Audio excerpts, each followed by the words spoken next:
Good morning, everyone, and welcome. We will begin the webinar in approximately 3 minutes.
Good morning, everyone, and thank you for attending today's webinar. It is a beautiful Tuesday morning. My name is Jonathan Hart, and I am a procurement counselor with the Connecticut Apex team.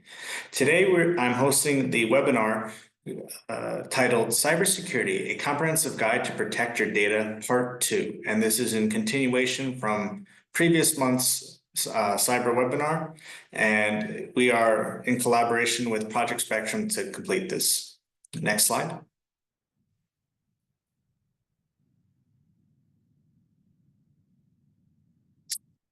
Who we are. We are Connecticut Apex Accelerators. We are funded through in part through a cooperative agreement with the Department of Defense, in addition to funds from the State of Connecticut Department of Economic and Community Development, also known as SECTOR. We offer government contracting and marketing technical assistance to businesses interested in selling their products and services to the federal, state, and local governments. We're here to help Connecticut businesses compete in the government marketplace. We are part of a government contracting ecosystem to help educate and provide resources to businesses in regards to the complexity of government contracting. Next slide.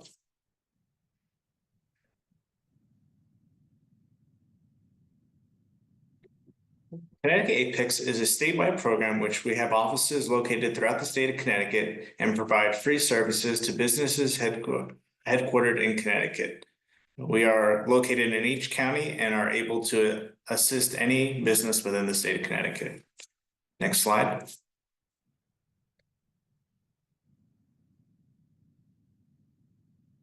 Some of you may be wondering, what is Connecticut Apex and how do we help you? Well, we are here to assist you in government marketplace at no cost. So as stated, Apex offers all these services, and you can read at your leisure, at no cost.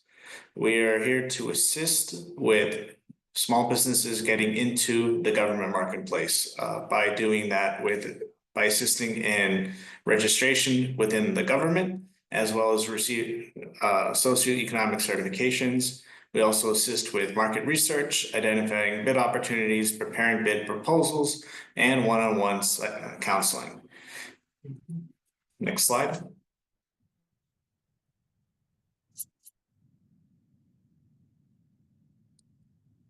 As you may be aware, you're not alone when you do things within the government or when you're working in the private sector. Here are some of our valued partners located throughout the state of Connecticut.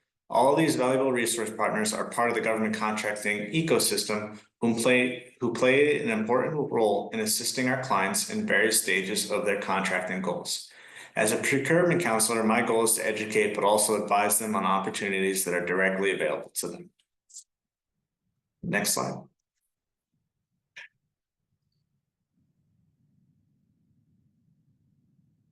So we are in collaboration with a Project Spectrum. So what is Project Spectrum? Project Spectrum is an all-inclusive learning platform that provides resources, tools, training materials, and videos about cybersecurity best practices. Project Spectrum is focused on preparing companies for cybersecurity maturity model certification, also known as CMMC. The CMMC aims to improve cybersecurity practices in the defense industrial base, providing assessment guidelines and certification with security standards such as the NIST SP 800-171 and NIST SP 800-172. So what is their mission?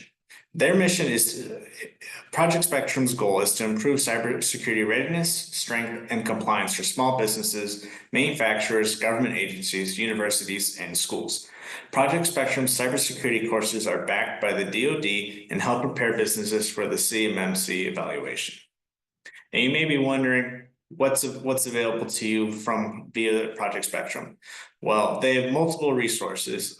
They provide full scope training courses focused on CUI for contractors, plan of actions and milestones, CMMC level 1, and systems and security plan fundamentals. They also offer 26 micro courses that provide training on core CMMC controls. They also provide DIY tools enabling companies to conduct self-assessments against NIST and CMMC standards. They also have strategic partnerships with the DoD Mentor Protege program. They also conduct community outreach and engagement. And when you visit their website, https://www.projectspectrum.io, and click on upcoming events, you can see and register for events that they're hosting that provide information as well as other opportunities. And the best way to get in contact with them for your cybersecurity contracting needs, you can email them at outreach@projectspectrum.io. Next slide, please.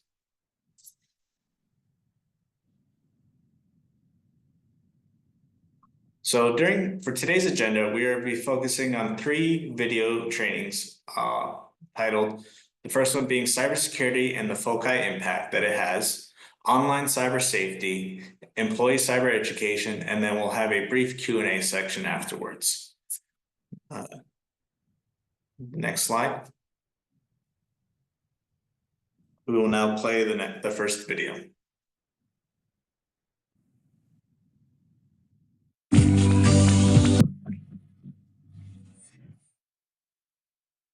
Imagine this. Delta Defense Solutions, a trusted U.S.-based defense contractor, recently began a collaboration with a company called SecureNet Innovations. SecureNet is a tech firm specializing in advanced cybersecurity software and has a reputation for cutting-edge, efficient solutions. However, SecureNet is partially foreign-owned and has subsidiaries across several countries, including some that pose a high espionage risk. At first, this partnership seemed like a great asset to Delta Defense. SecureNet's technology could add an extra layer of protection to Delta's systems, and initial reviews looked promising. But during a routine security assessment, our team uncovered a significant vulnerability. The latest software update included what looked like a backdoor, an entry point that could allow unauthorized access. Now, let's think about what that really means. With this backdoor, there's a possibility that foreign actors, possibly connected to SecureNet's overseas subsidiaries, could access sensitive and classified data managed by Delta Defense. If exploited, this access point could compromise national security by leaking highly sensitive information. Faced with this risk, Delta Defense took immediate action. They collaborated closely with government security agencies to conduct a full FOCI risk assessment. The goal? To understand the level of foreign influence involved and implement strict security measures to prevent any further risks. Delta worked with SecureNet to address the issue head-on. First, they required SecureNet to divest from certain high-risk subsidiaries or to restructure their organization so that sensitive software components were no longer accessible to those overseas entities. At the same time, Delta Defense tightened its own cybersecurity protocols. They established independent code reviews, conducted even stricter monitoring of incoming updates, and put in place additional controls to verify the software's security at every step. Through these actions, Delta successfully mitigated the risk and safeguarded its data. This incident serves as a reminder of how FOCI can impact our national security and why it's essential to manage these risks proactively. Now, let's take a deeper look into the broader implications of FOCI on cybersecurity. In the following video, we'll explore how foreign ownership, control, or influence can create vulnerabilities, along with some of the best practices you can adopt to identify and defend against potential foreign threats. Let's dive in. Welcome to Project Spectrum's Cybersecurity and FOCI Impact. First, let's clarify what we mean by FOCI. Foreign ownership, control, or influence refers to situations where a U.S. company is controlled by or influenced by foreign entities. This can pose significant risks when handling sensitive government or defense-related information, as foreign actors might seek access to that data through their control. FOCI impacts cybersecurity in critical ways. Foreign ownership or control can create pathways for cyber threats, either through intentional exploitation or inadvertent exposure. Therefore, mitigating these risks is essential for any organization under FOCI influence. Now, let's look at how cybersecurity measures can protect your organization in this context. To address the challenges posed by FOCI, it's essential to adopt industry-leading cybersecurity practices. Here are some best practices that every organization under FOCI must implement. Conduct comprehensive risk assessments. Start by identifying the specific risks associated with foreign influence. Regularly conduct risk assessments to understand vulnerabilities in your systems, especially in the context of FOCI. This includes evaluating your supply chains, networks, and communication channels. Implement strong network segmentation. Segment your network to separate critical systems from less sensitive areas. This limits the ability of foreign actors to move laterally across your systems if they gain access through one point. Strengthen access controls and privileges. Access should always be on a need-to-know basis. Use multi-factor authentication, or MFA, and least privilege access to ensure that only authorized personnel can view sensitive data. This prevents foreign entities from easily accessing information. Ensure encryption of sensitive data. All sensitive data must be encrypted, whether in transit or at rest. Encryption is one of the most effective methods to protect data from unauthorized access, even if it's intercepted by foreign actors. Utilize real-time threat detection. Employ advanced threat detection tools that provide continuous monitoring of your network for any suspicious activity. This can help detect potential threats early and minimize damage from cyber incidents linked to FOCI influence. Develop an incident response plan. Be proactive in developing an incident response plan that specifically addresses FOCI-related threats. Ensure your plan covers rapid detection, containment, and recovery from any breaches that may occur due to foreign influence. Compliance with FOCI regulations is not only about protecting data, but also about adhering to legal requirements. U.S. companies that have foreign ownership or control are subject to strict regulations under the National Industrial Security Program Operating Manual, also known as NISPOM. To ensure compliance, many companies adopt FOCI mitigation measures, such as establishing a proxy board or special security agreements. These structures limit foreign influence on sensitive U.S. operations and ensure compliance with regulatory standards. Additionally, cybersecurity must be an integral part of these mitigation plans to safeguard classified information. Key best practices for FOCI compliance include regular security audits. Conduct periodic audits of your cybersecurity measures and FOCI mitigation strategies to ensure compliance with NISPOM and other security regulations. Incorporate cybersecurity into governance structures. Cybersecurity must be embedded in the governance frameworks of organizations under FOCI. This means establishing clear accountability for data protection at every level of the organization. Coordinate with DCSA for oversight.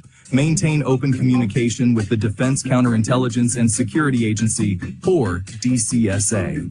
This agency provides oversight and can help ensure that FOCI mitigation measures are both effective and compliant. Tools and resources for strengthening cybersecurity against FOCI risks. To effectively mitigate FOCI-related cybersecurity risks, having the right tools and resources at your disposal is critical. Let's go over some of the best tools and solutions available today. Encryption tools. Use advanced encryption solutions that comply with industry standards like FIPS 140-2. This will protect sensitive data from unauthorized access, even in cases of interception. Privileged Access Management, PAM. Privileged Access Management, or PAM tools, are designed to manage and monitor access to critical systems, ensuring that only the right people have access to the most sensitive information. Threat intelligence platforms. These platforms aggregate real-time intelligence on cyber threats, including those linked to foreign entities. This helps you stay ahead of potential FOCI-related threats and remain proactive. Incident response. Automation tools. Deploy automated incident response solutions that can quickly identify, contain, and remediate breaches. This minimizes damage and ensures a faster recovery. Compliance management software.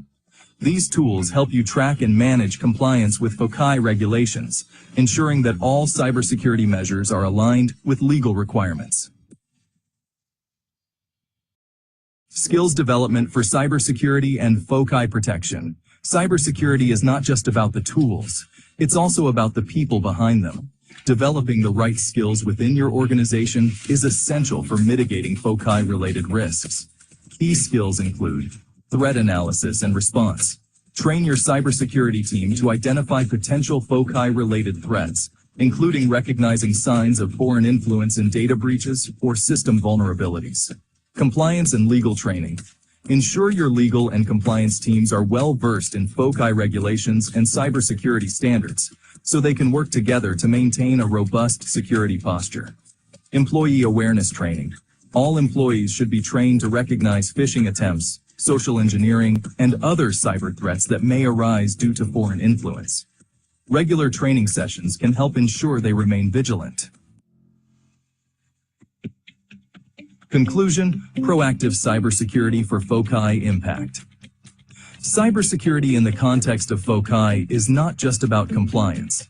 It's about being proactive in safeguarding national interests.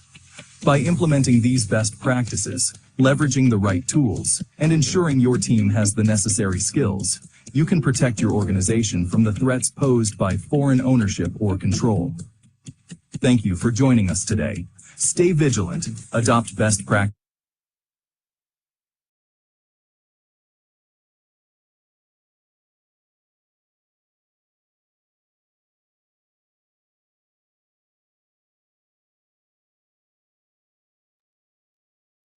What a very interesting video.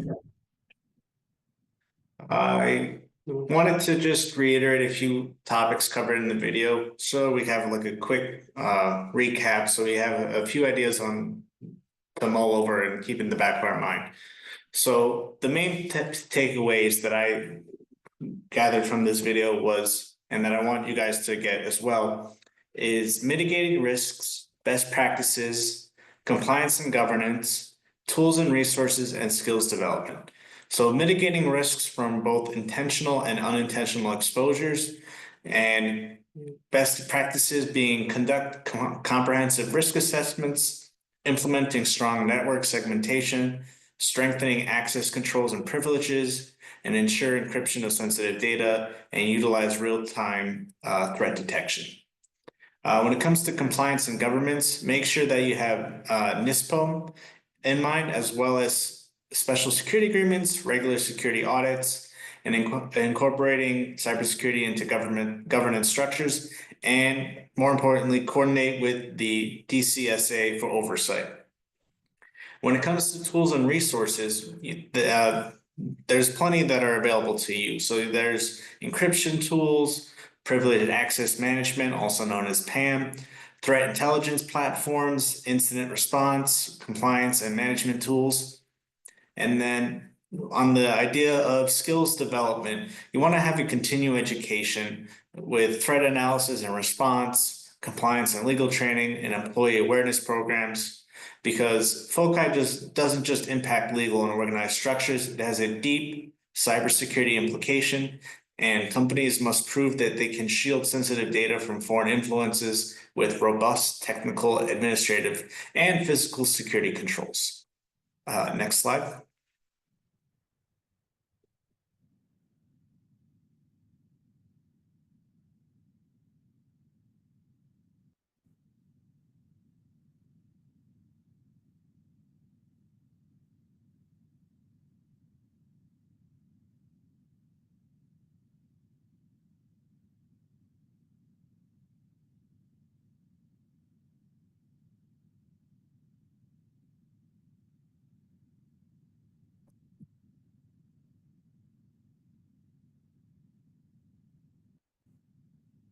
Emma, a high school student and avid gamer, was eagerly awaiting the release of a new feature on her favorite gaming platform, GameHub.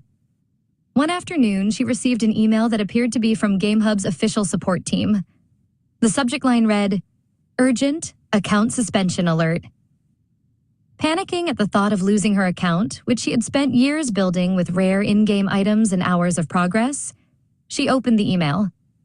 The email claimed that suspicious activity had been detected on her account and instructed her to click a link to verify her identity within 24 hours, or her account would be permanently deleted. Without thinking twice, Emma clicked the link, which led her to a page that looked identical to GameHub's login portal. She entered her username and password and breathed a sigh of relief when the site confirmed her verification. But that relief turned to dread later that evening when she tried to log in and found her password no longer worked. A message on her account stated, "Your account has been accessed from a new device in a different region." She realized her precious account had been hacked.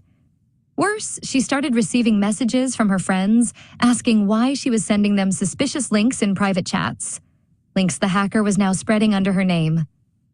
Shaken and desperate to regain control, Emma refused to let the hackers win. Determined to fix the situation, she reached out to GameHub's customer support, explaining every detail of the incident. The support team verified her identity using her account recovery details and froze her account to prevent further unauthorized access. It took several days, but they helped her recover her account and restored most of her stolen items. Emma also apologized to her friends for the messages sent by the hacker, warning them not to click the links. Emma learned that the email she received was a phishing scam and that the fake login page had stolen her credentials. GameHub thanked her for reporting the scam and flagged the phishing website, working with cybersecurity teams to have it shut down.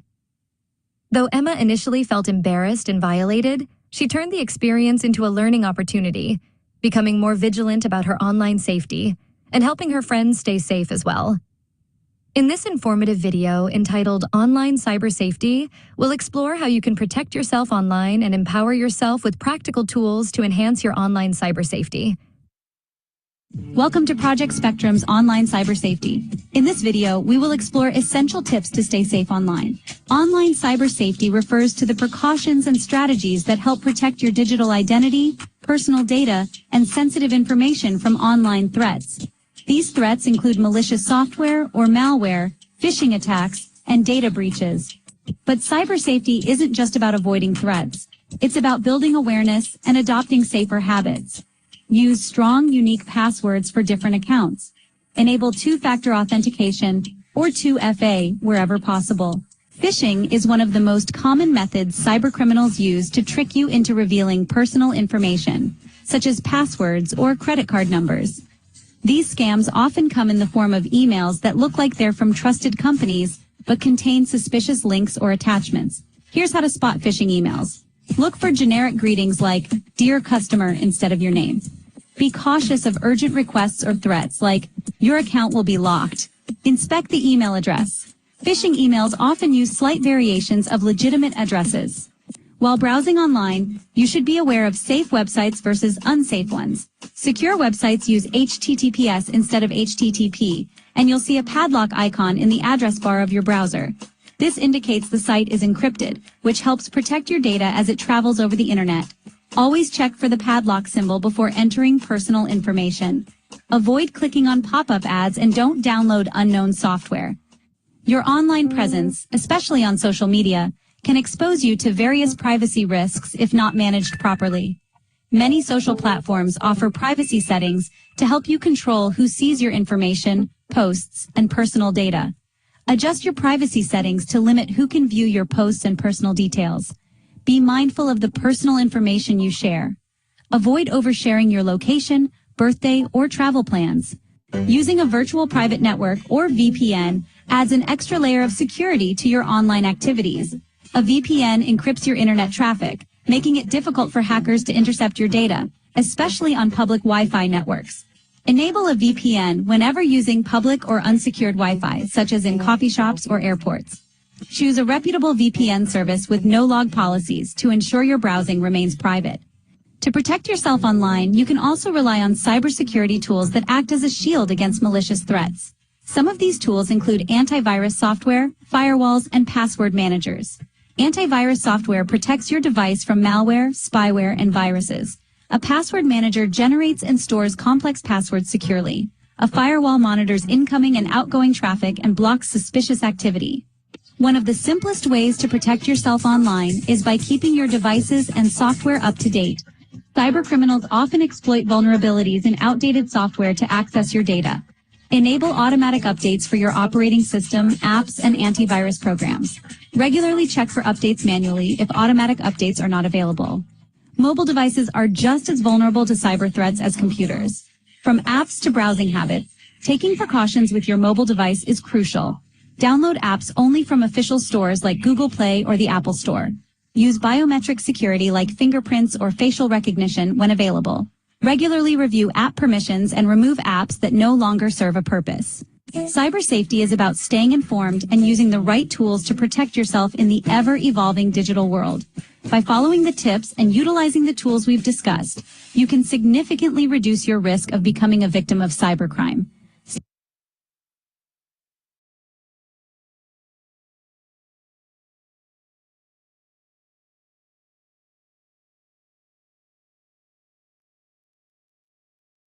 I really hope you guys enjoyed that video. I thought having that real world example would help drive home some of the online cyber safety that you guys should focus on. So continuing on with the theme, some of the key takeaways that I wanted everyone to take from this was how using a strong password and having an MFA really mitigates a lot of issues. So whenever possible, using that and use unique, so random numbers, upper lowercase, special symbols, all that sort of combination will help with making a strong password. I know a lot of web providers have password manager tools that you can, create random passwords. Also, the fact that phishing scams are the most common cyber attack that people face. So you want to make sure that you inspect emails for generic introductions or urgent requests for information or slight variances where usually the typing is off on something or it doesn't sound right, because usually it's someone that you know. And then talk to that person offline if possible and sort of, hey, ask that they send an email or something like that. And then if you do go to a website, making sure that it's a secure URL. So you want to make sure that there's the padlock symbol in the top left and that it also has the HTTPS semicolon and then 2 backslashes to make sure that it's secure. And I know the video briefly talked about, social media. Social media is a powerful tool that people don't quite understand or comprehend fully yet.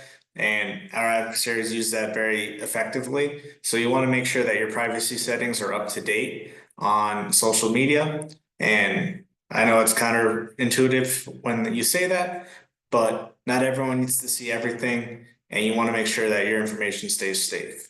And then when it comes to using a VPN when out in public, it's just an added layer of security and provide safe mind.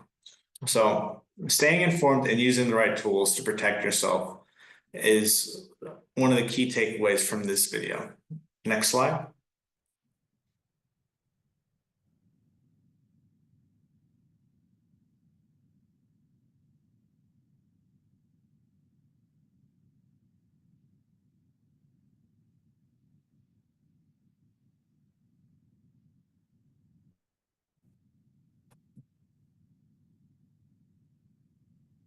Picture could result in lost work. Without hesitation, Alex clicks the link and follows the instructions. Moments later, his screen freezes, and an alert pops up.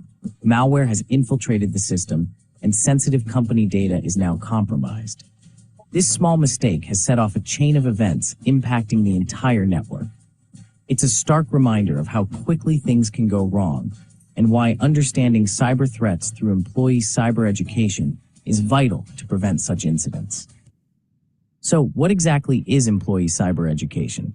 Simply put, it's the process of empowering employees with the knowledge, tools, behaviors, and skills needed to recognize, respond to, and prevent cyber incidents. With these processes, organizations can build a culture of vigilance and security. It's not just about learning technical jargon. It's about understanding how everyday actions can protect sensitive data, safeguard personal and professional information, and ultimately, fortify the business against ever-evolving cyber risks. Employee cyber education transforms staff members into the first line of defense, creating a proactive, resilient workforce. In this informative video, we'll explore the critical elements of employee cyber education and how you can implement a successful program in your organization.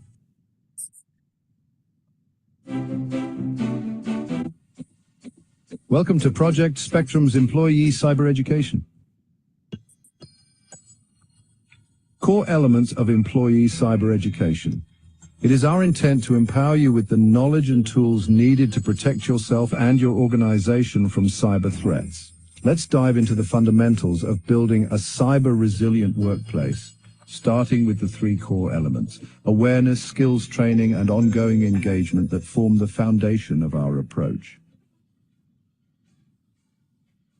Awareness focuses on educating employees about the types of cyber threats they might encounter, such as phishing, malware, and social engineering. It highlights the importance of recognizing red flags like unexpected emails from unknown senders, suspicious links or attachments, and urgent requests for sensitive information.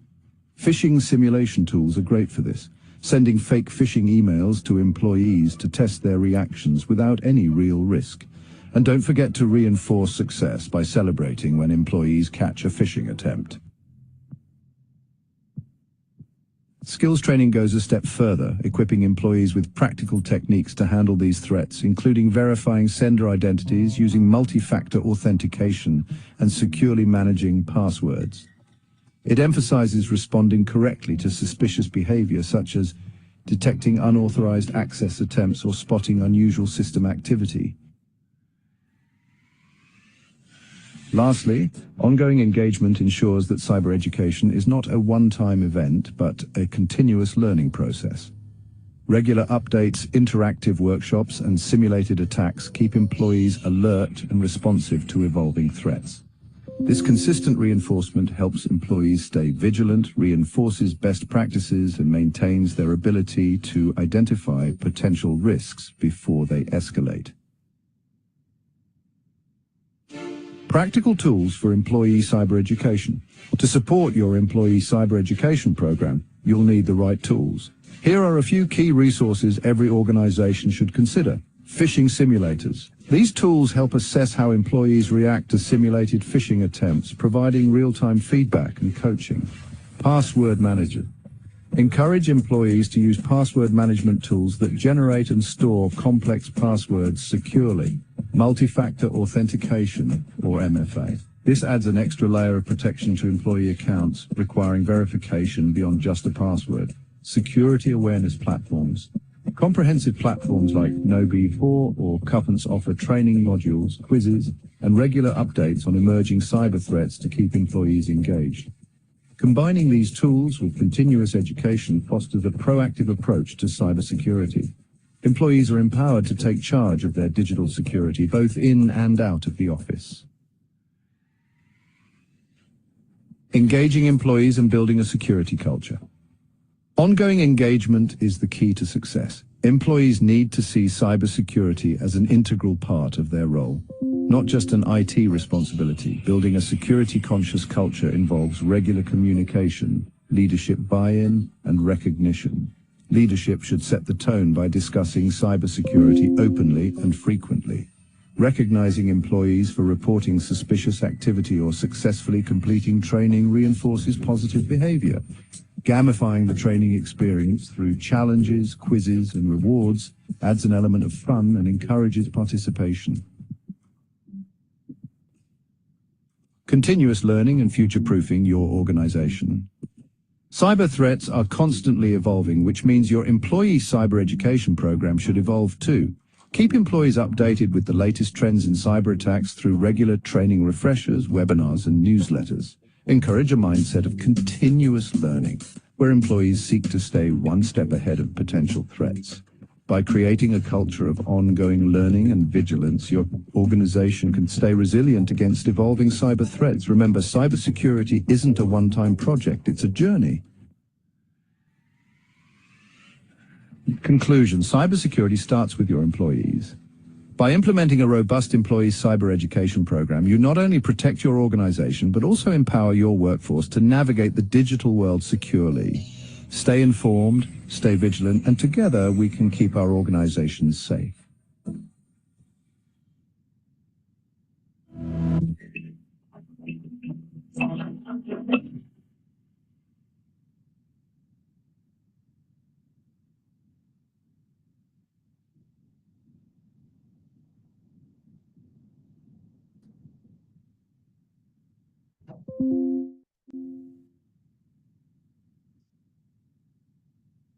Another really interesting video. Some of the key takeaways that I wanted to focus on were the three fundamentals that they mentioned: practical tools, developing a culture, and then continuous learning. So as a reminder, the three core fundamentals is awareness, skills training, and ongoing engagement. So that's constantly practicing your skill craft and understanding what you're up against and using some of the practical tools that are available to you. So you can use phishing simulators, which pose no real threat to your company. Your employees can practice reading things, and when they catch the phishing scam, it provides, a congratulatory message and sort of notifies you that your employees understood what was happening and circumnavigated. There's also password managers, like I briefly mentioned, where they, systems that protect your passwords and make sure that they're not easily obtainable. Multi-factor authentication program, so using a thumbprint, facial recognition, have a code emailed or texted or called to you to verify that you are actually the one signing into something. And then just security awareness platforms, so understanding what comes to mind with cybersecurity and items like that. And this all builds into developing a culture. So leadership sets the tone.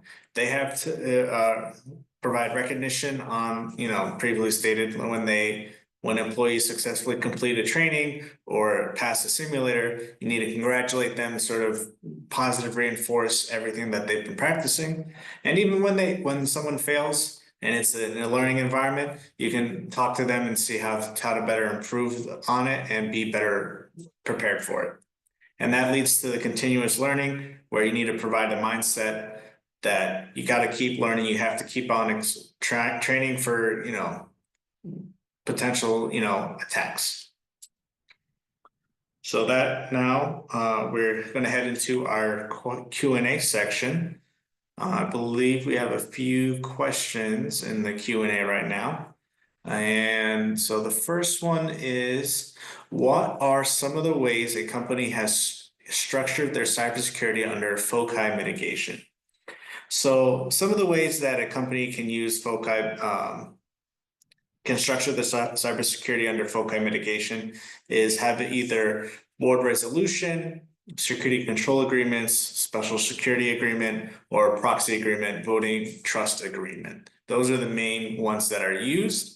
And to explain that a little bit better, so as an example for a SSA, the example I have is a US-based subsidiary of a foreign parent. So BAE Systems Incorporated is the US subsidiary of BAE Systems PLC, which is made in the UK.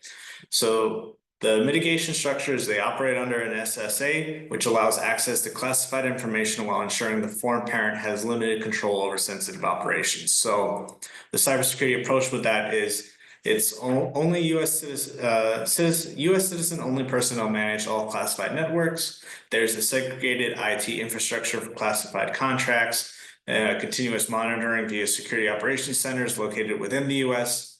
And then the implementation of NIST SP 800-53, 800-171, and 800-172. And then they have an insider threat program specifically scoped to mitigate FOCI risks. If you have any other questions about the other examples that I provided, feel free to reach out to me or anyone on the Connecticut Apex team, and we'd be happy to answer that question for you. The next question I have is, which government agency monitors FOCI companies and how do they safeguard information?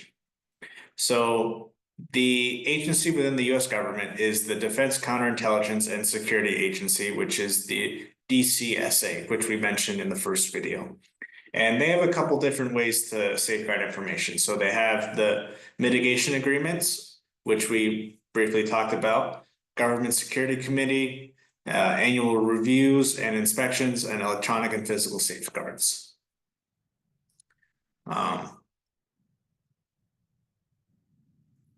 What that means is when it comes to Government Security Committee, when SCAs or SSAs are in place, the GSC is formed and it's made of cleared US citizens, and they oversee compliance with the agreement and ensure sensitive information is protected.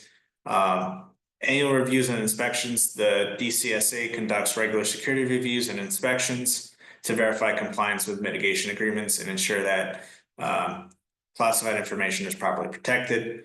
And then when it comes to electronic and physical safeguards, these include limiting access to classified systems, compartmentalizing projects, using secure communication channels, and enforcing personal clearance and visitor controls. Let's see. The next question we have is, what should I do if I think my account has been hacked? So there are a couple things that you can do when you think that happens. So you should change your password immediately, and moving forward, enable 2FA, so multi-factor authentication. And you want to check your account activity, see what happened while you were logged out. And then you would need to notify your service provider and then warn any potential contacts that you have to make sure that they're aware you had a minor cybersecurity issue, it's being mitigated and being taken care of, and to be on the lookout for anything that looks fishy or unfamiliar. So how can you tell if a link is suspicious? When you hover over a link to preview the URL, if it looks odd, misspelled, or doesn't match the context of the email, you shouldn't click on it. There's also websites where you can plug in URLs and see if it's safe or not secure, and those are usually free services that are provided via internet providers. Next question I have is, what's the best way to store sensitive company data? So you want to make sure that your sensitive company data is secure. When you store it, use encrypted storage provided by your company, and never store sensitive files on personal or unsecured devices. So if there's a cloud service that your company has, or even if you have a thumb drive, make sure that it's clean prior to putting it into your computers, and make sure that once you put data in it, there's no transfer data back and forth. My last question that I have here is, why is it important to lock your screen when leaving your desk? Only my team has access to the office. Even that be the case, you should lock your screen whenever you leave your office or your computer. Is you want to prevent unauthorized access to sensitive information, especially in shared or open workspaces. So even though you're on the same team, not everyone has the same security clearance, not everyone is working on the same project. So it's just a mindful little one step that you do. And it's a minor inconvenience for other people if they're trying to, they need assistance or something. But in reality, even if someone if they don't have the need to know to be a part of something, then they really don't need to have access to that information or that project.